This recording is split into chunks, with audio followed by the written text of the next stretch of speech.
explains some of the ways in which humans are damaging the environment. What can governments do to address these problems? What can individual people do? Humans are responsible for a variety of environmental problems, but we can also take steps to reduce the damage that we are causing to the planet.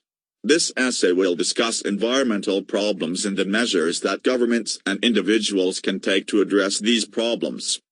Two of the biggest threats to the environment are air pollution and waste. Gas emissions from factories and exhaust fumes from vehicles lead to global warming, which may have a devastating effect on the planet in the future.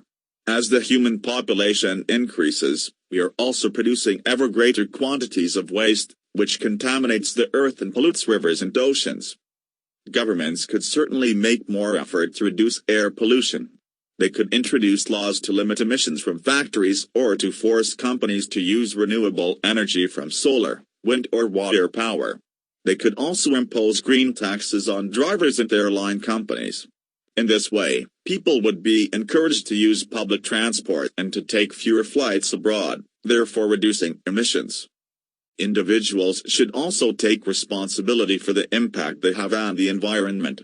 They can take public transport rather than driving, choose products with less packaging, and recycle as much as possible. Most supermarkets now provide reusable bags for shoppers as well as banks for recycling glass, plastic and paper in their car parks. By reusing and recycling, we can help to reduce waste. In conclusion, both national governments and individuals must play their part in looking after the environment. Giải thích một số cách mà con người đang hủy hoại môi trường. Chính phủ có thể làm gì để giải quyết những vấn đề này?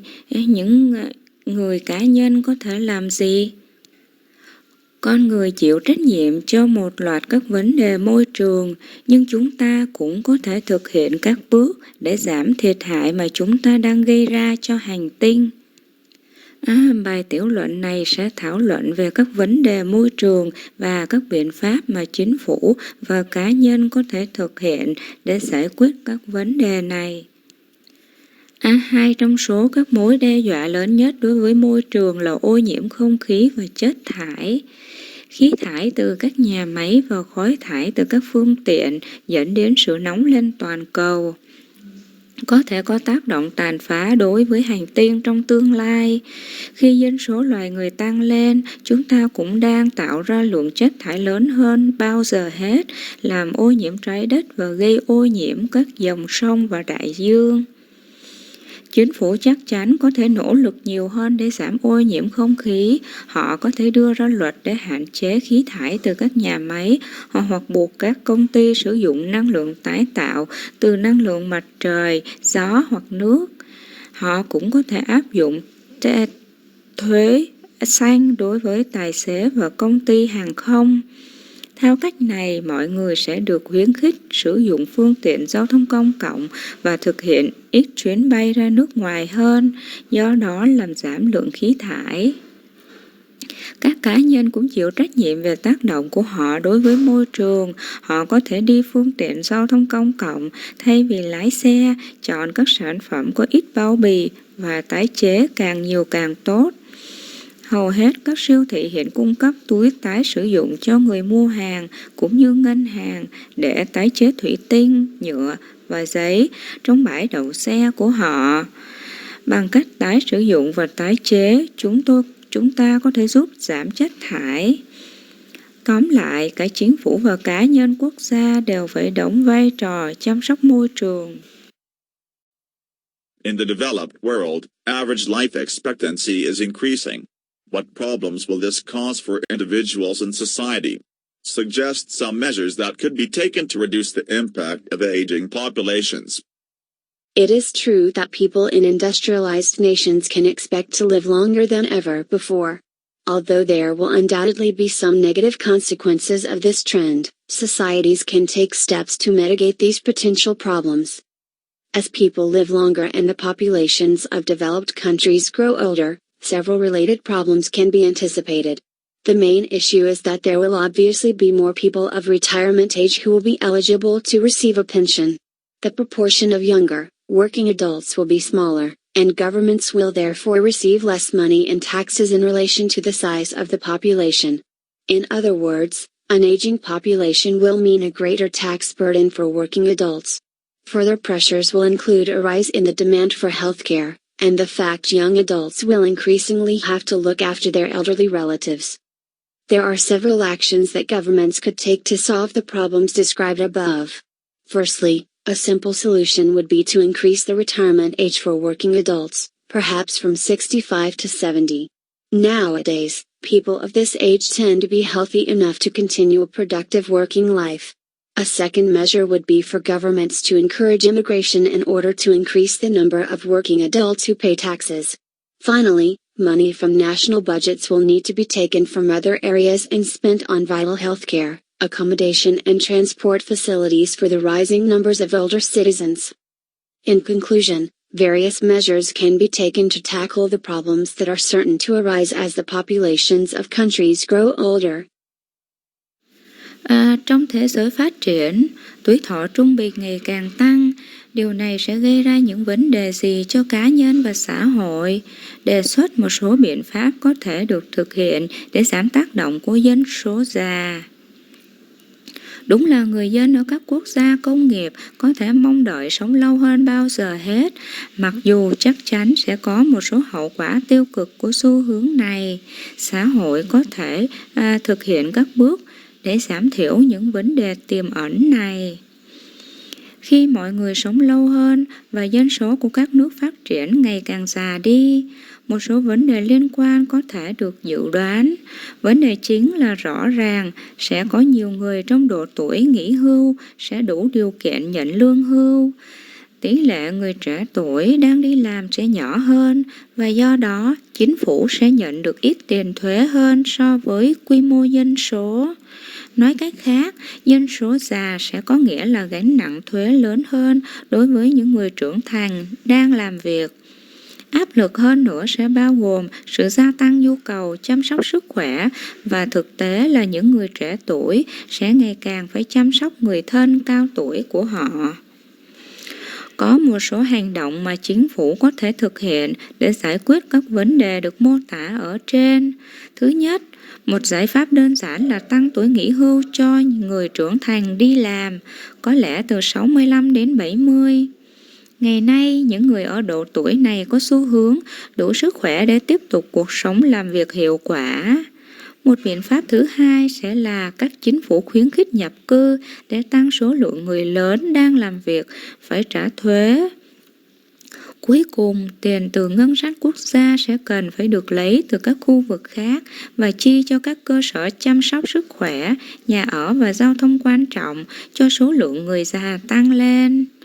Tóm lại, nhiều biện pháp khác nhau có thể được thực hiện để giải quyết các vấn đề chắc chắn sẽ phát sinh khi dân số của các quốc gia ngày càng già đi. In recent years, there has been a considerable rise in crimes committed by young people in cities. What has caused this? What solutions can you suggest? The rise of crime among young people is an urgent problem in many cities that needs to be addressed.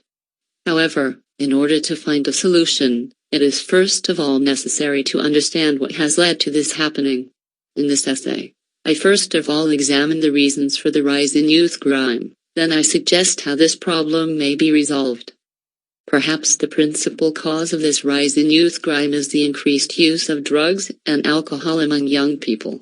Many cities suffer from the phenomenon of binge drinking by teenagers who lose control under the influence of alcohol and commit crimes. For instance, it is a common sight on the streets of Britain to see fights breaking out outside pubs and clubs. Similarly, there is a clear connection between drug abuse among the young and crime. It is still unfortunately the case that young people frequently see drugs as cool and become addicted. It is a common occurrence for these addicts to resort to petty theft in order to pay for their habit. There are a variety of potential ways of combating this problem. One possibility that is sometimes suggested is a much stricter system of penalties and punishments to deter young people from a life of crime. That might work, but it would also be sensible to improve the system of education so that young people were better informed about the dangers of drugs and alcohol. This should have the effect of dealing with the issues that cause youth crime in the first place. In conclusion, alcohol and drug abuse are among the primary reasons for the rise in young offenders, and if the authorities wish to tackle youth crime, one approach would be to educate the young more effectively. Trong những năm gần đây, đã có sự gia tăng đáng kể các tội ác của những người trẻ tuổi ở các thành phố. Điều gì đã gây ra điều này? Những giải pháp bạn có thể đề nghị. Sự gia tăng tội phạm trong giới trẻ là một vấn đề cấp bách ở nhiều thành phố cần được giải quyết. Tuy nhiên, để tìm ra giải pháp, trước hết cần phải hiểu cái gì đã dẫn đến điều này xảy ra. Trong bài tiểu luận này, trước hết tôi xem xét các lý do cho sự gia tăng tội phạm thanh thiếu niên. Sau đó tôi đề nghị làm thế nào vấn đề này có thể được giải quyết. Có lẽ, nguyên nhân chính của sự gia tăng tội phạm thanh thiếu niên này là sự gia tăng sử dụng ma túy và rượu trong giới trẻ. Nhiều thành phố phải chịu đựng hiện tượng uống rượu say của những thanh thiếu niên mất kiểm soát dưới ảnh hưởng của rượu và tội phạm. Chẳng hạn, đó là một cảnh tượng phổ biến trên đường phố Anh khi thấy những trận đánh nhau nổ ra bên ngoài quán rượu và câu lạc bộ. Tương tự, có một mối liên hệ rõ ràng giữa lạm dụng ma túy trong giới trẻ và tội phạm. Thật không may là trường hợp những người trẻ tuổi thường xuyên nhìn thấy ma túy là hay ho và trở nên nghiện. Một sự xảy ra phổ biến ở những người nghiện này phải dùng đến hành vi trộm cắp vặt để trả tiền cho thói quen của họ. Có nhiều cách tiềm năng để giải quyết vấn đề này. Một khả năng đôi khi được đề xuất là một hệ thống hình phạt và trừng trị nghiêm khắc hơn nhiều để ngăn chặn những người trẻ tuổi khỏi một cuộc đời tội phạm. Điều đó có thể hiệu quả, nhưng cũng có thể hợp lý để cải thiện hệ thống giáo dục, để những người trẻ tuổi được thông báo rõ hơn về sự nguy hiểm của ma túy và rượu. Điều này sẽ có tác dụng xử lý các vấn đề gây ra tội phạm thanh thiếu niên ngay từ đầu. Tóm lại, lạm dụng rượu và ma túy là một trong những lý do chính cho sự gia tăng của những người phạm tội trẻ tuổi. Và nếu chính phủ, chính quyền muốn giải quyết tội phạm thanh thiếu niên, một cách tiếp cận sẽ là giáo dục giới trẻ hiệu quả hơn. In cities and towns all over the world, the high volume of traffic is a problem. What are the causes of this and what actions can be taken to solve this problem? It is undoubtedly the case that urban areas around the world increasingly suffer from congestion. In this essay, I examine the reasons for this trend and suggest some practical policies the authorities could implement to reduce the level of traffic in our cities. The first step is to understand why traffic has increased in towns and cities. Broadly speaking, there are three main reasons for this. One is that cars have become more affordable for the average consumer and they are no longer a luxury item, but something that most families expect to own. A second reason is that public transport has become increasingly unreliable in recent years, not least because many bus and train services have been reduced because of the difficulty in funding them. The third reason is that society has in general become more mobile, and this means more people are prepared to commute to work by car than they were before. There is almost certainly no one solution to this problem given the complexity of its causes. However, one option has to be to improve the reliability of public transport to encourage people to take the bus or the train rather than get in the car. It would also be possible to discourage people from driving to work by introducing special tariffs for using the roads, especially during peak periods. A successful example of this is the congestion charge scheme in London, which has certainly reduced the level of traffic in inner city areas. In conclusion, there are a variety of different factors that have led to rising levels of traffic in urban areas. While it may not be possible to find a complete solution, any action should probably involve encouraging greater use of public transport and making it more expensive for the motorist to drive in urban areas. Ở các thành phố và thị trấn trên toàn thế giới, lưu lượng giao thông lớn là một vấn đề. Nguyên nhân của việc này là gì và những hành động nào có thể được thực hiện để giải quyết vấn đề này? Không còn nghi ngờ gì nữa, đó là trường hợp các khu vực đô thị trên thế giới ngày càng bị tắc nghẽn. Trong bài tiểu luận này, tôi xem xét các lý do cho xu hướng này và đề xuất một số chính sách cụ thực tế mà chính quyền có thể thực hiện để giảm mức độ giao thông trong các thành phố của chúng ta. Bước đầu tiên là để hiểu tại sao lưu lượng truy cập tăng ở các thị trấn và thành phố. Nói rộng ra, có 3 lý do chính cho việc này. Một là xe hơi đã trở nên có giá cả phải chăng hơn cho người tiêu dùng trung bình và chúng không còn là một mặt hàng xa xỉ mà là thứ mà hầu hết các gia đình trong mong đợi sở hữu. Một lý do thứ hai là giao thông công cộng ngày càng trở nên không đáng tin cậy trong những năm gần đây. Không chỉ bởi vì nhiều dịch vụ xe buýt và xe lửa đã bị giảm vì khó khăn trong việc tài trợ cho chúng. Lý do thứ ba là xã hội nói chung đã trở nên di động hơn và điều này có nghĩa là nhiều người sẵn sàng đi làm bằng ô tô hơn so với trước đây. Gần như chắc chắn không có giải pháp nào cho vấn đề này do sự phức tạp của nguyên nhân của nó. Tuy nhiên, một lựa chọn phải là cải thiện độ tin cậy của giao thông công cộng để khuyến khích mọi người đi xe buýt hoặc tàu hơn là xe hơi. Cũng có thể không khuyến khích mọi người lái xe đi làm bằng cách đưa ra các mức thuế đặc biệt cho việc sử dụng đường, đặc biệt là trong thời kỳ cao điểm.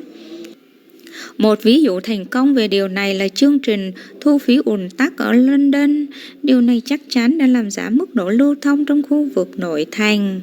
Tóm lại, có nhiều yếu tố khác nhau đã dẫn đến mức độ giao thông gia tăng ở khu vực thành thị, mặc dù có thể không thể tìm ra giải pháp hoàn chỉnh, nhưng bất kỳ hành động nào cũng có thể liên quan đến việc khuyến khích sử dụng giao thông công cộng nhiều hơn và khiến cho người lái xe trong khu vực thành thị trở nên đắt đỏ hơn.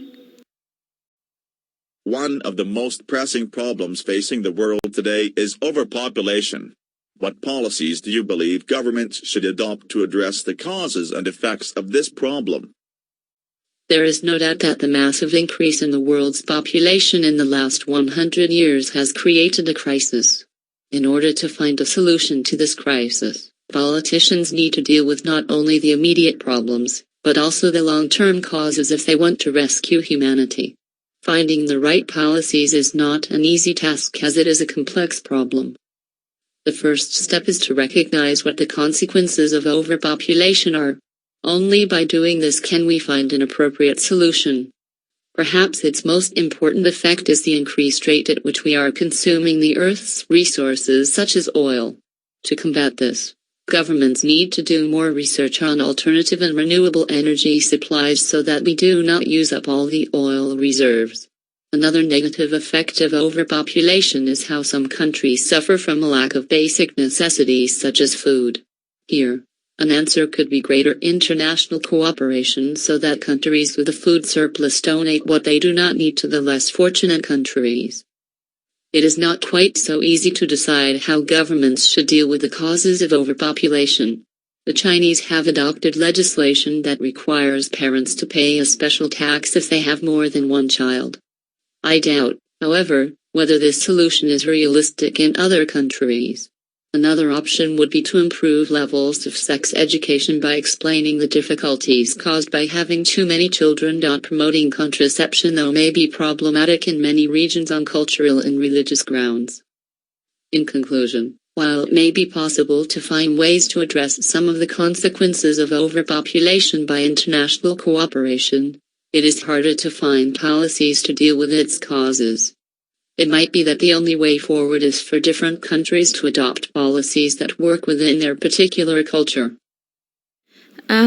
Một trong những vấn đề cấp bách nhất trên thế giới hiện nay là tình trạng quá tải dân số. Chính sách nào bạn tin rằng các chính phủ nên áp dụng để giải quyết nguyên nhân và ảnh hưởng của vấn đề này? Không có nghi ngờ rằng sự gia tăng lớn trong dân số thế giới trong 100 năm qua đã tạo ra một cuộc khủng hoảng.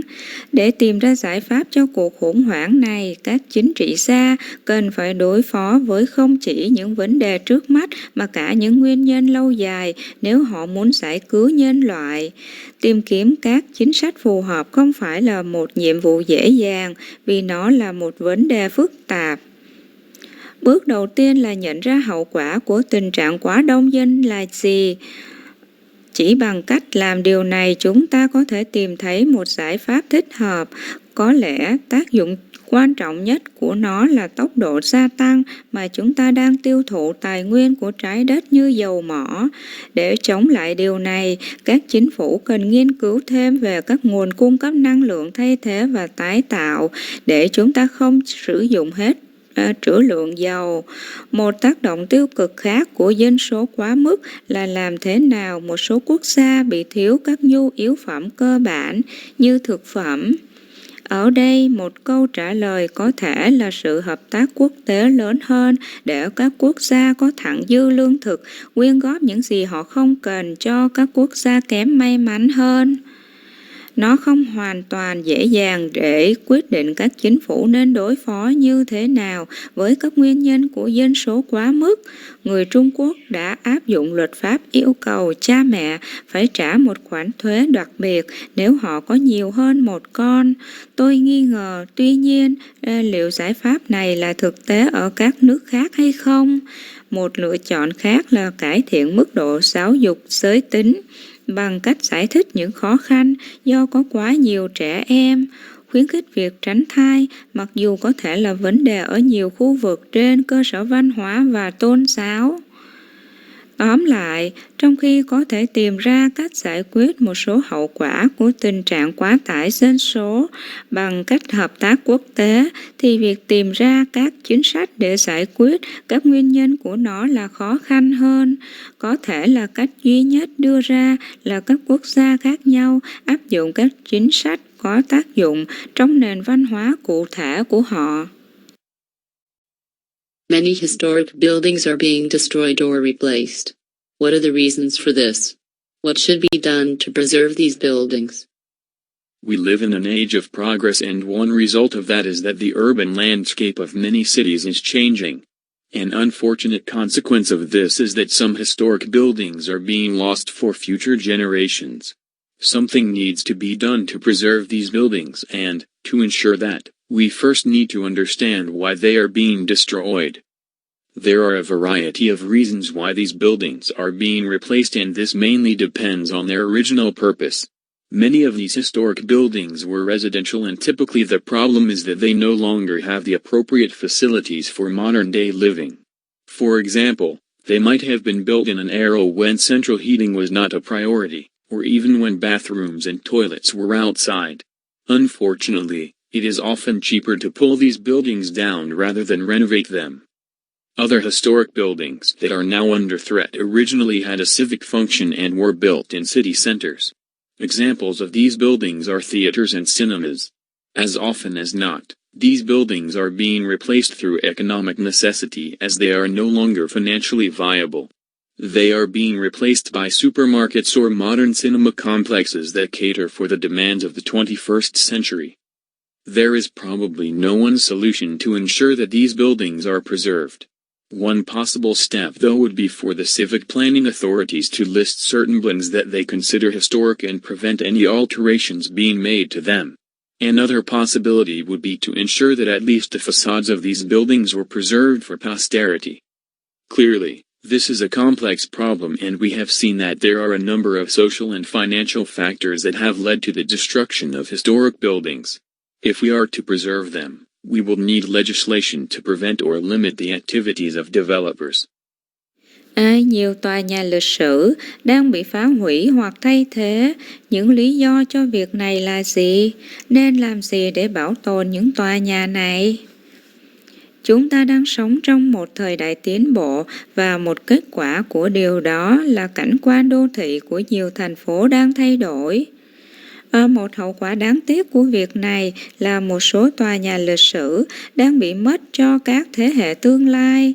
Một cái gì đó cần phải được thực hiện để bảo tồn các tòa nhà này, và để đảm bảo điều đó, trước tiên chúng ta cần hiểu tại sao chúng bị phá hủy. Có nhiều lý do tại sao các tòa nhà này đang được thay thế và điều này chủ yếu phụ thuộc vào mục đích ban đầu của chúng. Nhiều trong số các tòa nhà lịch sử này là khu dân cư và vấn đề điển hình là chúng không còn có các tiện nghi phù hợp cho cuộc sống hiện đại.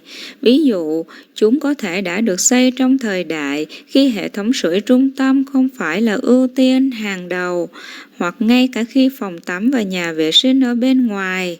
Thật không may, những thường rẻ hơn khi kéo sập các tòa nhà này thay vì cải tạo chúng.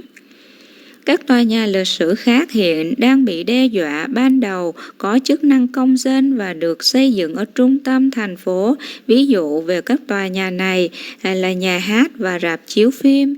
Như thường lệ, các tòa nhà này đang được thay thế thông qua nhu cầu kinh tế vì chúng không còn khả năng tài chính. Chúng đang được thay thế bởi các siêu thị hoặc tổ hợp rạp chiếu phim hiện đại phục vụ cho nhu cầu của thế kỷ 21. Có lẽ không có một giải pháp nào để đảm bảo rằng các tòa nhà này được bảo tồn.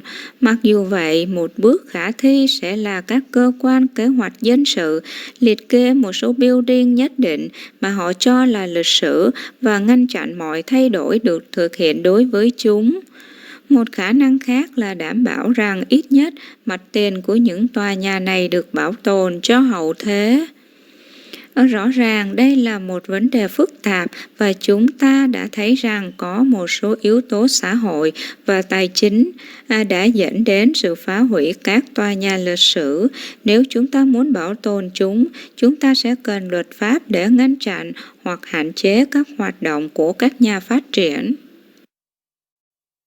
Today, the quality of life in large cities is decreasing. Discuss the causes and solutions.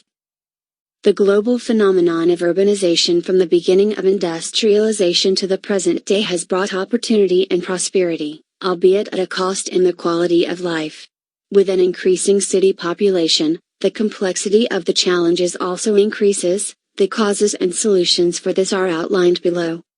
The causes for the decrease in the quality of life are paradoxically the prosperity endowed on such metropolitan centers. Their growth is largely due to the increase of opportunities on offer, which in turn increases their attractiveness. Essentially, they are trapped in a positive self-enforcing cycle. However, this eventually leads to a decrease in the quality of life as the city can experience overcrowding, exorbitant property prices, and increased vulnerability to terrorist attacks. For example, the density of London makes it a more efficient place to attack, when compared to a smaller city such as Bradford. Therefore, due to continuous growth and prosperity, urban citizens, especially the less well-off, often experience a lower standard of living. Considering the solutions, greater investment in public transport would ease traffic congestion, as would bike lanes. In theory, this would reduce air pollution, and possibly improve the well-being of the population if they did adopt a more active lifestyle and cycle to work. To counter violent terrorist attacks, cities could embark on CCTV installations, so as to closely monitor for threats. For example, it is said, the CCTV in London has foiled many potential attacks, and therefore greatly increased the security of its citizens. To conclude, a wealthy city attracts large population inflows, which then cause pressure on existing infrastructure and security. Various solutions exist to mitigate such drawbacks. Nevertheless, an indefinite solution has yet to be found. Ngày nay, chất lượng cuộc sống ở các thành phố lớn đang giảm. Thảo luận về nguyên nhân và giải pháp. Hiện tượng toàn cầu của đô thị hóa từ khi bắt đầu công nghiệp hóa cho đến ngày nay đã mang lại cơ hội và thịnh vượng, mặc dù phải trả giá bằng chất lượng cuộc sống. Với dân số thành phố ngày càng tăng, sự phức tạp của các thách thức cũng tăng lên. Nguyên nhân và giải pháp cho vấn đề này được nêu ra dưới đây. Nguyên nhân làm giảm chất lượng cuộc sống nghịch lý là sự thịnh vượng được ban tặng cho các trung tâm đô thị như vậy. Sự tăng trưởng của họ phần lớn là do sự gia tăng các cơ hội được cung cấp, do đó làm tăng sức hấp dẫn của họ. Về cơ bản, họ bị mắc kẹt trong một chu kỳ tự thực thi tích cực. Tuy nhiên, điều này cuối cùng dẫn đến giảm chất lượng cuộc sống khi thành phố có thể trải qua tình trạng quá tải, giá bất động sản cắt cổ và tăng tính dễ bị tổn thương trước các cuộc tấn công khủng bố. Ví dụ, mật độ của London làm cho nó trở thành một nơi tấn công hiệu quả hơn khi so sánh với một thành phố nhỏ hơn như Bradford. Do sự phát triển và thịnh vượng liên tục, người dân thành thị, đặc biệt là những người khá giả, thường có tiêu chuẩn sống thấp hơn. Xem xét các giải pháp đầu tư lớn hơn vào giao thông công cộng sẽ giảm bớt tắc nghẽn giao thông cũng như làn đường dành cho xe đạp. Về lý thuyết, điều này sẽ làm giảm ô nhiễm không khí và có thể cải thiện sức khỏe của người dân nếu họ áp dụng lối sống và chu kỳ tích cực hơn để làm việc. Để chống lại các cuộc tấn công khủng bố bạo lực, các thành phố có thể bắt tay vào lắp đặt camera quan sát để theo dõi chặt chẽ các mối đe dọa. Ví dụ, người ta nói camera quan sát ở London đã ngăn chặn nhiều cuộc tấn công tiềm tàng và do đó làm tăng đáng kể an ninh của công dân. Để kết luận, một thành phố giàu có thu hút dòng dân số lớn, sau đó gây áp lực lên cơ sở hạ tầng và an ninh hiện có. Các giải pháp khác nhau tồn tại để giảm thiểu những hạn chế đó. Tuy nhiên, một giải pháp vô thời hạn vẫn chưa được tìm thấy.